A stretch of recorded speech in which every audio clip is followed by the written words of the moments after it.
The EU has been criticised for its vaccines rollout strategy.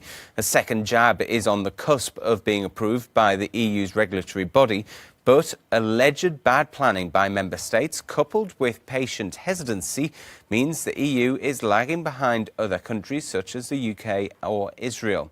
Our political editor, Darren McCaffrey, joins me now from Northern Ireland. Good morning to you, Darren. Brussels has copped its fair share of criticism for the rollout strategy. Why has it taken so long for the bloc compared to other countries?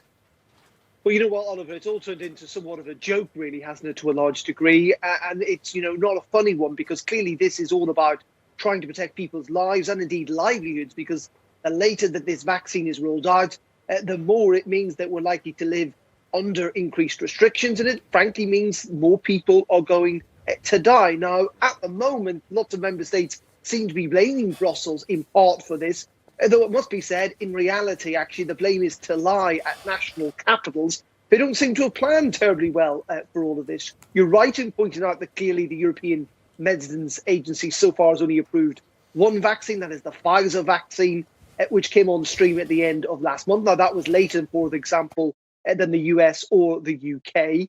It happened over the Christmas period, and there is, to a degree, higher levels of vaccine skepticism in some European Union countries. But fundamentally, the reason that we have seen such a slow start, Oliver, is a lack of planning, which is quite extraordinary given the fact that we knew these vaccines were going to happen.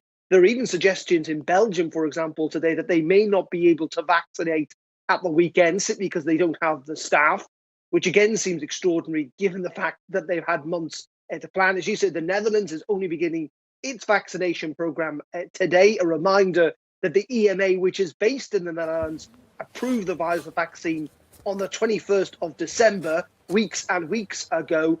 And in France, again, it seems that logistical and bureaucratic reasons are leading to a delay. What does it mean? In reality, it means that in many, many European countries, we are talking about tens of thousands, hundreds of thousands of vaccines sitting there waiting to be administered. And at the moment, in some countries, literally only thousands of people have thus far been vaccinated. So what are EU chiefs saying, and what are their plans to try and rectify everything? So the one criticism, I think, Oliver, that can be levelled at the European Union is about access to vaccinations.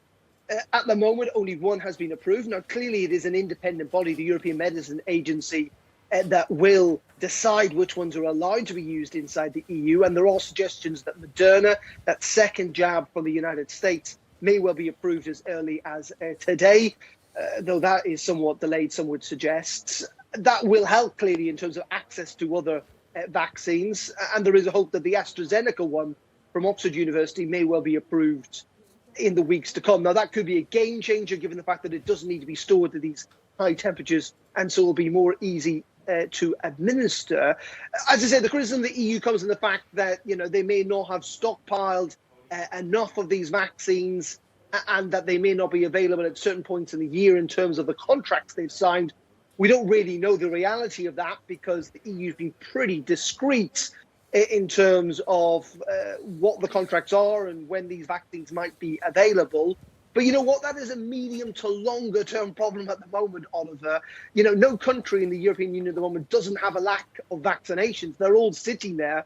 The problem is that they don't seemingly have a plan or the people to stick the jabs in people's arms. And ultimately, as much as member states may want to blame Brussels at the moment for the problems, the slow rollout of the start of 21, which is crucial to all of us, can only really be laid at the doors of national capitals, of national governments, because ultimately that slow start is down to them. And as you say, the figures are quite stark. When you look at the UK, for example, it has thus far vaccinated over 1.3 million people, expecting to essentially inoculate 500,000 people this week. In some EU countries, we're looking at the low thousands. It really is that stark.